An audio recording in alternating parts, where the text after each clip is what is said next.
nos cheveux ne sont pas une erreur. Ils sont une réponse. Une réponse à notre terre, à notre soleil, à notre histoire.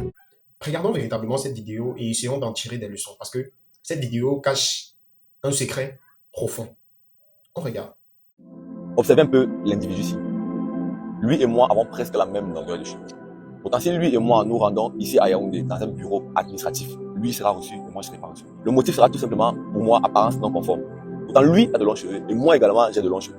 Mais lui sera reçu et moi je ne serai pas reçu. Et à lui, on peut même aller jusqu'à lui servir une tasse de thé pour qu'il passe un bon moment pendant qu'il attend que son document soit signé. Je trouve que c'est une attitude de subordination et que ça reflète tout simplement un complexe d'infériorité. Alors, tu as bien pu constater dans cette vidéo qu'il s'agit là d'un problème dont souffrent beaucoup de personnes. Parce que la société dans laquelle nous sommes est une société qui a véritablement hérité de beaucoup de frustrations, je dirais comme ça, de beaucoup de choses. Au lieu de remettre ces choses en question, on s'est habitué à cultiver la même mentalité. Je pense qu'il est temps véritablement de remettre tout cela en question et de comprendre à quel point il est important pour nous et pour les générations à venir. Parce qu'il en va de notre être, de notre culture et de notre personne en tant que Noirs africains. Les cheveux à lui sont acceptés et les miens sont stigmatisés. Je ne comprends pas. À quel moment on est arrivé à ce niveau? Expliquez-moi s'il vous plaît. On écoute cette autre vidéo et on en tire des leçons.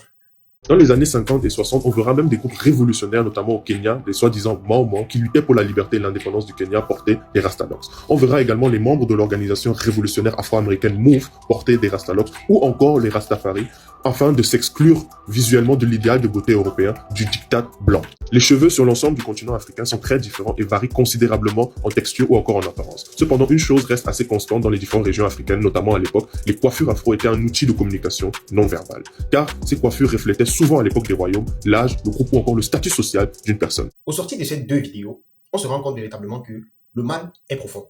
Parce que les manipulations dont ont été victimes nos parents sont celles que nous subissons aujourd'hui. Vous savez, la meilleure façon de détruire une personne, c'est de détruire sa racine. La meilleure façon de détruire un arbre, c'est de détruire sa racine. Parce que partant de sa racine, vu qu'elle ne pourra plus s'enraciner véritablement, elle sera fragile et pourra tomber quand le vent souffle plus fort.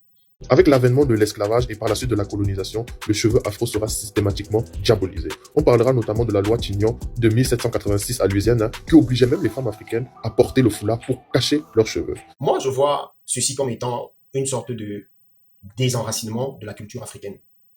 Pourquoi? Parce que, rappelez-vous, nos parents, nos grands-parents, nos arrière-parents ont gardé cette spécificité-là, cette qualité. Et aujourd'hui, ces qualités sont méprisées parce que véritablement, ces qualités ont montré leur force. Au sortir de cette vidéo, je pense que tu changeras ta mentalité sur les cheveux. De mon point de vue, nos parents sont principalement à l'origine de cette conception faussée ou alors biaisée des cheveux bouclés, des cheveux loxés. Notre société est responsable. Alors je pense que l'éveil, c'est aussi la reconnaissance de nos propres valeurs. Si tu as aimé cette vidéo, n'oublie pas, like, partage et surtout, abonne-toi pour ne pas louper des vidéos comme celle-ci. Écho de la Terre, on était ensemble. Ciao. C'est vrai, la société dans laquelle nous sommes est une société qui a stigmatisé et qui continue notamment de stigmatiser les personnes aux cheveux bouclés, aux cheveux loxés.